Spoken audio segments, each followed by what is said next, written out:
Hrzic, welcome inside the Crazy Ant Farm. How are you tonight? I'm very good, very well. How are you? Oh, we're living the dream, and we are super pumped to talk to you because we have both seen the movie, and of course, we're talking about the biggest movie in the world right now, The Batman. Of which, I mean, for people who haven't seen it, somewhat spoiler here, you play a pretty integral role in the development of a certain Catwoman. So, we're excited to talk to you about this because it's a pretty important plot point. And we're super pumped to see how that all came together. But what we'd like to do at first, though, is kind of do a little introduction for the listeners who might not be familiar with your background and how you got started and everything. So let's start there. Was acting something that you always wanted to do? How did you kind of fall into that?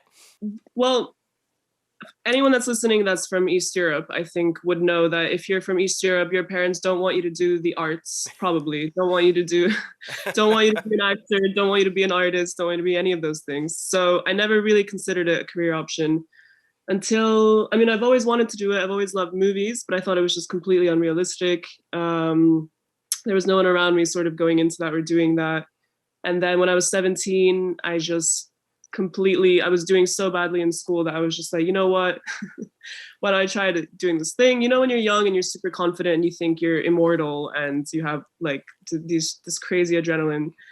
So I decided to just go for it and I applied for a scholarship and I said, if I get the scholarship, I'll do acting. If I don't get it, I'll do something else like tattooing. So, yeah. Well, there you go. That's a good thing though, right? When you're young, that is when you take the chances. That is when you take these crazy leaps because sometimes it does work out, and if it doesn't, what's the worst that happens? You go back and you do plan B, right? Yeah, at least you tried it. At least you don't grow up old and regretful and That's right. Exactly, exactly. And I'm curious too, because, a lot of actors get into it in different sorts of aspects. Did you start in theater first, or was it always meant to be for, film and television and short films and stuff like that? Mm-mm. Well, when I was little, I started by accident doing like soap opera stuff, which was Oh, completely accidental, mm-hmm. encouraged. And I loved the attention as like a 7-year-old. Right. I loved the pocket money and I loved the glamour of it. So I liked it from then. And then I started doing modeling and stuff. And then I did a little bit of theater, which I found so beautiful and so difficult. And I mean, when I studied for 4 years, and it's so incredible. Mm-hmm. But and then after that, I just started doing film. I never really, I would love to do theater for sure, but right, it just sort of went to screen, which it took me a while to get used to because like for theater acting you can talk a lot with your hands and it's very big, Mm-hmm. and for screen acting like I had to get rid of so many of my little like tics and things that you could just, so because everything, it's so minuscule and they like zoom in on you and Yeah. you can't get away with anything. You can't get away with, I used to like bite my cheeks and it's like you cannot do that. Oh, this sets up perfectly later on in the interview when we ask you about embarrassing moments. It's gonna be great. So now you did a lot of indie work early on, right? You've been in some independent films over in Europe. Is that right? Yeah, I mean, I started off just doing like little shorts and stuff. Basically, yeah, random. I have this production company, and we do like really weird music videos, and yeah, just sort of a camera with like 5 people, and that's it, kind of. And then a little bit bigger indies, short films, and then Batman, and then I got another film after that, which is like an indie Yeah. as well. Oh, Yeah. fantastic. It's always nice to be able to express that creativity, right? Even when it's a weird music video. And I mean, just being able to play with different camera movements or different editing styles and be able to bob and weave throughout all of that. Definitely. And I mean, you're obviously a creative person. So, what do you think about the entertainment industry interests you most? Do you love being in front of the camera the most, or do you like a little bit of behind the scenes stuff? Or, what's your true passion? I think my true passion has got to be, yeah. Like at this point in my life, it's got to be in front of the camera. I just love acting. I love getting notes. I like being a puppet, getting notes. I don't think I could be a director. Getting Yeah. notes from the director, and sort of seeing how you can work your way into a scene and seeing how you can change the other person you're working with, or sort of how you can tell the story the best and how you can collaborate and work together. It's amazing when you start off in a scene and it's not working, and then just by working with the director, you actually make something that works so well, and you can see that difference. But I find, I don't know, I mean, the creative industries, the entertainment industry is so amazing. I mean, like, even like, I think podcasting is so cool. Like, Oh yeah.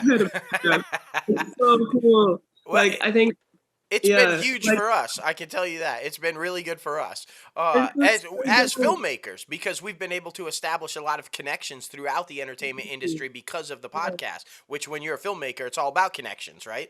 Um, exactly, yeah, and I exactly. liked that. Referring to the director as a puppeteer and the actors as puppets. I've never heard that before, but that's a great analogy as to how that kind of works, pulling the strings and guiding you guys through where it's going. That's really cool. Yeah, I mean, I don't know if every actor would agree with me. I know many actors and directors have their own different sort of perspective. But I live with a director, with two of them, so that's kind of like how we work together. That's how I like working with people. I don't mind being a puppet. Yeah, no. So talk about now. So because of that background and because of the starting with or studying in the theater and then going into kind of indie stuff and music videos and stuff, talk about the differences in the scope of jumping on something like the Batman, which is like a gazillion-dollar budget and massive crew and massive sets and everything. What was that like stepping into that world? Like, it had to have been mind-boggling, right? Yeah, it was mind-boggling. I mean, to keep in mind that like before that, I'd never had any, like, let's say, I mean, nothing even close to sort of get me trained or ready for that. I had Hmm. no, in Right. film school and all these shorts, and it's like on short films, you're literally also holding the boom while you're acting, Right? and like, you have to like go get a sandwich from the store next door, and you have to. It's so different. The scope of, yeah, and like nothing could have prepared me for it. It was just mega, mega, mega. I mean, it's just like you drive into the studios and then you're there and then Hmm. you're being ushered, and then like the level of professionalism from everyone on that set, and they're just, you're in the trailer and then they're putting on makeup and the costuming and everything's being prepared, and there's no, you don't feel rushed. It's like rather do things right, and it's just amazing. And when you're on the set, like you shoot until it's bright, and Hmm. there's no, it doesn't matter, you're not chasing the sun, you're not waiting for everything because they have a fake sun, because they have fake Right. wind, they can do whatever they want. That's right. Like, it's I amazing. love that. So rather than like on indies I've worked for, it's usually been like you have to, yeah, you sort of have to rush or be like faster because time is money, but then on things like the Batman, it's very much like get the shot, that's That's right. perfect. Yeah. Exactly. And I mean, you brought up makeup, so let's talk about probably the most amazing makeup transformation is Colin Farrell. I mean, did you were you able to see him on set and completely not recognize him?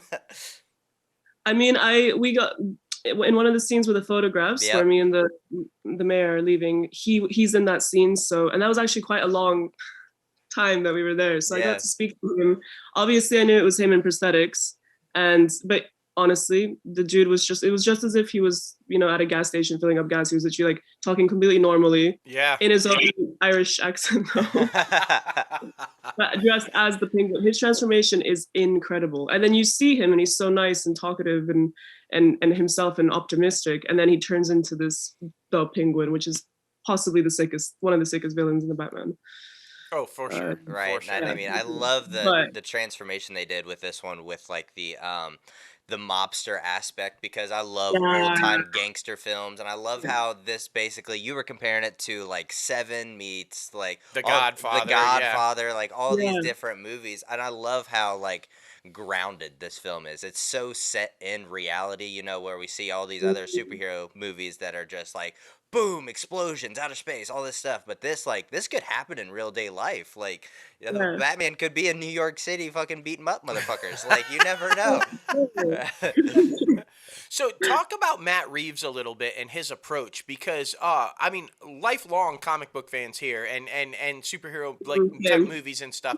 And so while this is unlike any Batman film that's ever been done before, it's also a clear, in my opinion, love letter to the past Batmans. He's got little things in there that reference the other movies and the TV shows and like the different things.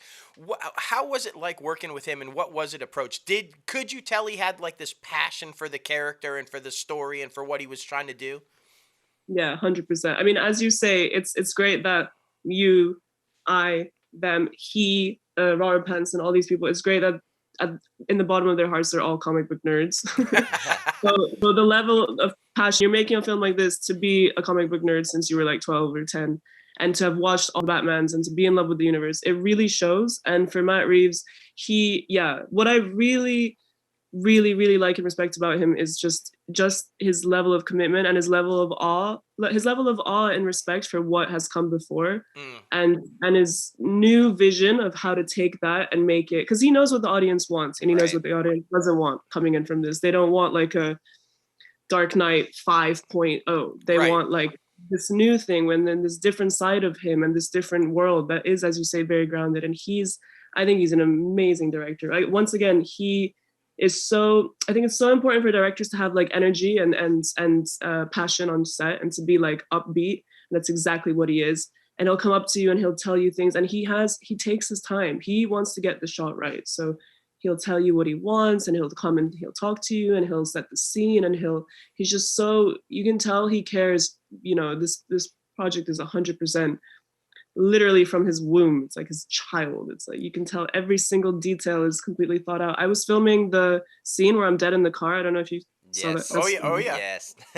So that scene is it's on screen for a second. I think I was in that car for 8 hours. Oh shit. Those are the great stories, right? It's like people see it for a blink of the eye, but no. I was there forever in that car. Like, yeah, it was, which is fantastic. It's like, yeah, let's get it right. Like, you're only gonna make this film once. Let's, you know what? Like, he's an amazing director. I've already seen. I mean, before stepping into this, I watched Cloverfield and everything, and I was like, this guy is gonna have a great take on this. And it's so funny because his films are quite like, yeah, they are a bit emo, and then you meet him and he's so happy. Right. So, but it's a great point though about how it was 8 hours in the car, right? And you only see it for a quick second. But that scene, and we kind of talked about this at the top of the interview, it's so integral to the transformation of Selena into who she becomes. And her whole thing is she's driven by the fact of what happened to you, your disappearance. And so that scene has to be perfect. While it's a really quick blink of the eye scene, it's that dramatic moment for Selena when that's her in the car and now I'm set. Now I'm going after this guy and, kind of a thing. So to get it right was crucial. Yeah. 100%. It was like, I mean, and once again, she's like, let's do it. No matter if it's 20 takes, 30, whatever. And that's just, the professionalism, the optimism of everyone on there. And it's much better. I mean, these films are basically like little, like tiny, like gemstones in like throughout history. And people are going to go back and rewatch them. Like I rewatched every single Batman film so many times at this point. You just do. It's Christmas time, you watch it. It's summertime, you watch it with your friends. You might as well get it right. That's right, exactly. And I mean, we were talking about it. They should re-release this thing more towards the Oscar season so that it could be nominated, because it's a beautiful film. It really doesn't feel like 3 hours. You feel like you're sitting there for a while, but it does not feel like 3 hours. The story flows very well. The characters all develop like perfection. So just everything about it is just very entertaining, and I'm sure something that was very fun and very entertaining for you was working with Zoe Kravitz. We're huge fans of hers. We were watching High Fidelity before this project. She's just like such a badass. What was it like being on set with her? She is such a badass, and you're like, is she a badass in real life? She's a badass in real life. Yes. She's like, I think like even now as I'm talking about her, I'm like blushing. She is literally the coolest and prettiest person I've ever met in my entire life.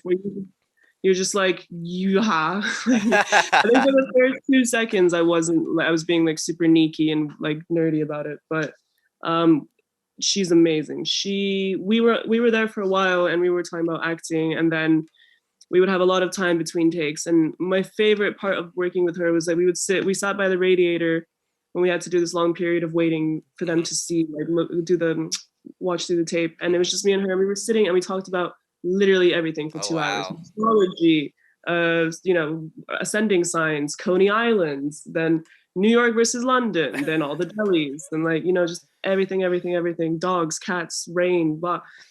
And she's so down to earth. She's so committed to acting. She's an amazing actress. She like really the is. way she gets into character, she'll go from being like this, like talking to somebody, to then being in position, to then like she really thinks out every single movement that she's making. She's very involved. Like she thought to make her nails look cat-like. Oh. For the film. It was her idea, and she brings all these different ideas to her character. Even when she was talking to the director, she was like, well, maybe she would do this, or maybe she would do that. And it's so nice seeing someone, she's basically puppeteering herself. Right. And so, like, what a learning experience to be on the set with somebody like that, right? Yeah. Somebody like yourself that's like, this is my first huge, massive film, and I'm kind of working my way up. So to be able to spend some time like that and get to learn from that is just amazing. And even more so to realize that even when you get to somewhere like there's a stature of like Zoe Kravitz or they're just people. They're just normal people. Like you said, we're having a conversation. We're talking about Coney Island and we're talking about dogs. And like, you know, it's so good to hear that, you know, as professional as they are and as gifted as they are, they're just people like everybody else. This is just their job, right? So exactly. Yeah, they just want to do what they want to do, and they want to finish their film. And I mean, I think it's like people like her and everyone in that film, it's like they're in that film because they're so amazing, because they've really like perfected their craft, and they're so committed to it, and they're so like, yeah, she's definitely my favorite Catwoman ever.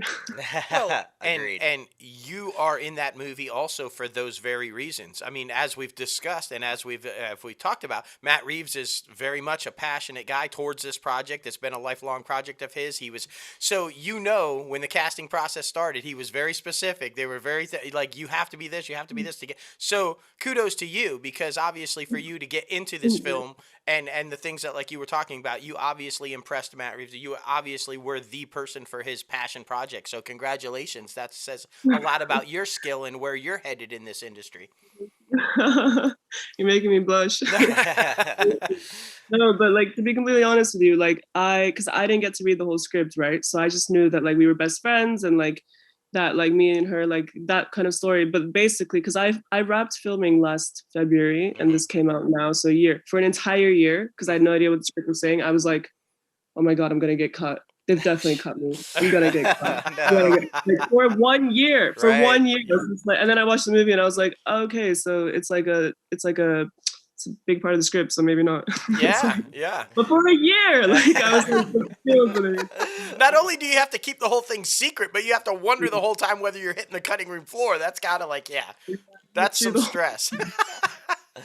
That's fun, man. That's fun. Well, something that we really pride ourselves on, and something that we've really been trying to gear more towards our interviews, are talking about mental health and helping the up-and-comers break into the entertainment industry. So with being in an industry full of, we don't like to say rejection, but we like to say selection, I guess, because sometimes you're not the right person for the role. What's it like being in an industry for selection when trying to balance a sane mental health and trying not to get yourself down? That's really dope, by the way, that you guys are focusing on that. Yeah, I really like that. Of course. Thank you. That's so important to talk about. I mean, I think they definitely don't really touch upon that when you go to drama school. Yeah. It's kind of like you get pushed out, and I mean, obviously, it's like a cliche as old as time. It's like starving actor. You know that from other films and TV shows. I mean, like, I have a two-pronged approach to it. I think if you love anything, such as any kind of art, like, you really have to love it, I think, to do it, because it's like with anything, you have to believe in yourself, and it's very much like it's such a collaborative job, acting, that you really do need other people to do it. But whether that's making your own thing or getting cast in something, or, you know, it's a mixed bag, and it's good if you're open to as much as possible. But yeah, the selection process is continuous, and it's a lot, and I think it's really good to make sure you're good with yourself, and make sure you have like a good like group of people around you, you know, people who are, they don't necessarily have to be actors, but people who like get it, people who get, you know, who help you understand your worth, and are also sort of not trying to put all of your worth in like financial brackets or Right. like whether you have a mortgage. I think it's important to be surrounded by people who love you for you. It's important to work on your craft, just like go to acting classes and remember why you love it. And then if you really love it, then then no amount of selection is gonna is it should hurt you, because there's always, all it takes is one person to be like, oh, that's the person I want from my film. And it can happen after 1 year or 5 years or 7 years, as there's so many stories out there Hmm. of people starting to get selected when they're 40. And yeah, I mean, but you have to figure out if you want to do it. That's right. That's Exactly. right. We really appreciate that because, like I said, this podcast is for helping the up and comers trying to break into the entertainment industry, whether that be because we have an industry news segment as well. So we give them all the latest industry news that's going down in Hollywood, actors being attached to projects, shows being canceled, and different things that are being presented to studios, things like that. And then, of course, our guest segment, which leaves a little piece of advice and story about how other people broke into the entertainment industry, and then the back half just like having fun. But yeah, Yeah. I mean, I think that's very important because we've had a lot of people come on and say that you have to have a good group of people around Hmm. you to continue moving forward, because if you isolate yourself and you're alone, if that time of selection, as we like to say, comes and you're not that selection, then it beats you up and it eats you out inside. So it's just very important to be mentally sane and be able to, continue moving forward. Be like, I didn't get that one. Well, it's on to the next one. It's just all about branding yourself and presenting yourself in the light of, it is a job and we just got to continue moving forward. Exactly. Yeah, exactly. I mean, and it's like with directors, getting their pitches not selected or Yep. whatever. I mean, sometimes I think acting is like, it's kind of like speed dating, but no one tells you have spinach in your teeth. And you're like, Yes, oh, I love you know, that. I love that. That's great. why am I not getting selected? Why am I not? And then you're just like, and then you don't even know it's that. And you're just like, oh my God, maybe it's my hair. Maybe it's my this. Maybe it's my that. And at the end of the day, like, some person's going to love you, even if you have spinach in your teeth. That's Yes, that is a t-shirt. Acting is like spinach in your teeth. That's right. Best analogies ever by a Yeah, guest so far, seriously. though, for sure. You are killing it with the analogies. I'm All right, like that at night, and I'm like, oh my God, so let's talk about it, because everybody has one, right? Everybody's got a story. What is, so far in your career, your most embarrassing moment on stage? It can be back in school, it can be back at, like, on the film set of Batman, or just where. What's your most embarrassing moment so far?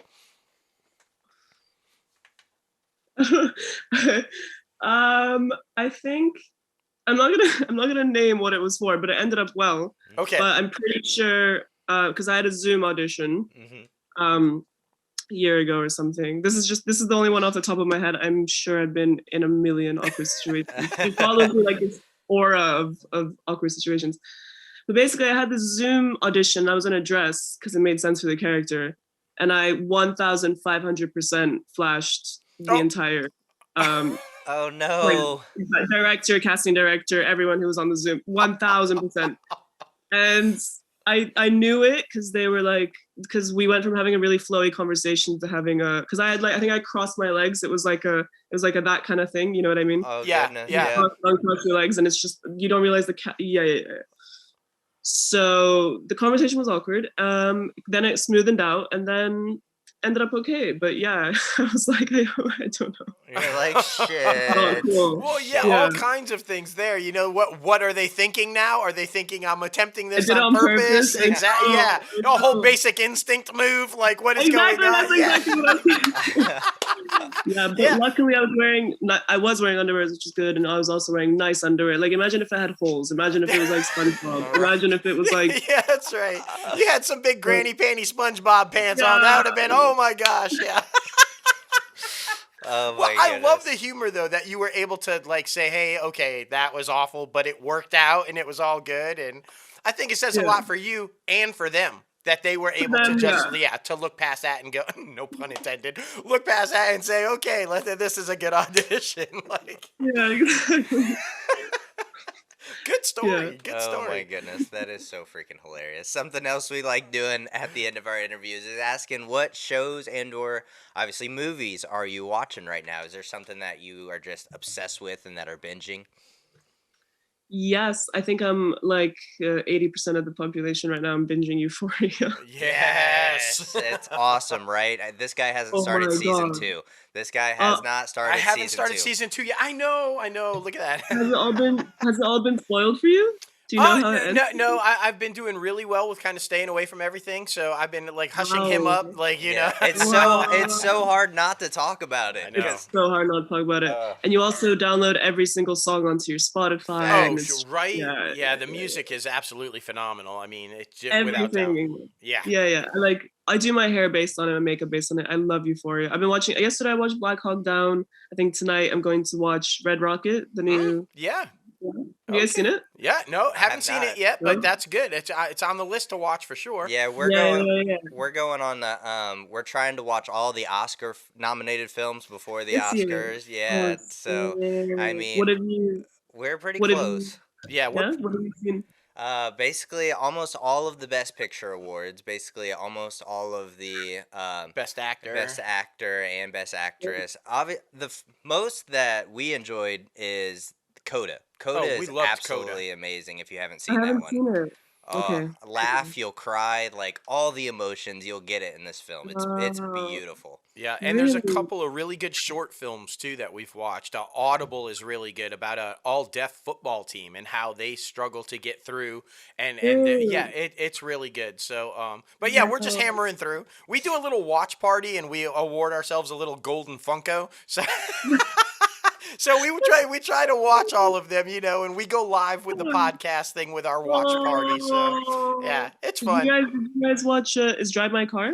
Oh yeah, Drive My Car. Yeah. That's up on the. We were just talking about because it's long, like the Yeah. Batman. It's a very long Yeah. film, and it's Yeah. subtitled, and so you got to get ready to watch that one. You got to be ready. Yeah.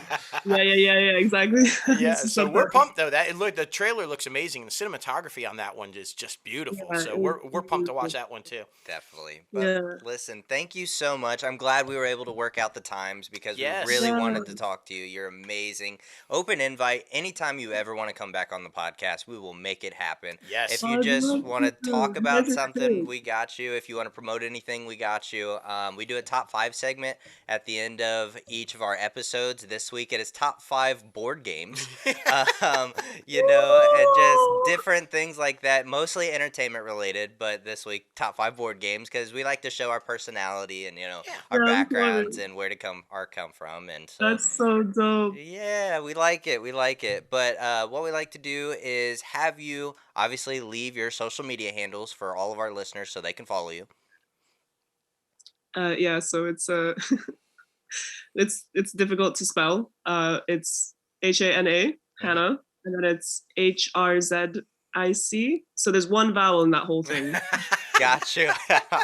All right, we will make sure we get that right so that everybody can follow you. Yes, we'll be sure to type it out too so that they know. Yes, They'll know. Yes. Amazing. Wow. Thank you so You much. have just been an absolute gem. Like, yeah, just absolute, so much fun to talk to, and yeah, we can't wait to. Thank you. You said you'd be a tattoo artist, so now I'm curious about your art and what you do as far as the art goes. We'll have to have you come back on and talk about that.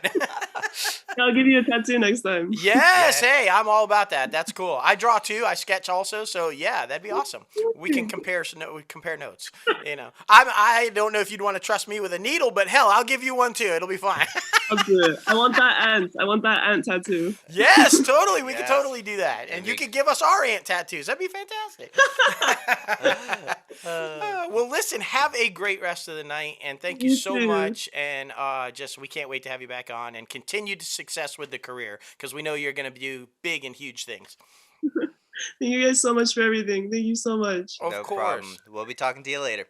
Yeah, you too. Bye. All right, Have a nice day, guys. bye. All right, bye-bye. Oh my goodness, that Wow. was absolutely amazing. Biggest Yes. film in the world with the most passionate person in the world. I mean, Hannah was just awesome. I mean, she was amazing. She's so humble and yet so aware of the situation and Yeah. what she's in and what's going on in the career, and just and great advice. Yeah. I mean, she's got it going on. She knows how to do it, and I think that's going to help a lot of people also trying to get into the industry to be inspired by that. I think so too, Wow. man. I mean, just a whole bunch to unwrap there. A lot of up and comers can really take a lot of pieces of advice from this interview. You are going to love it. Take the leap. Take the lead. Do it. Do it. Thank you again, Hannah, for coming on the show.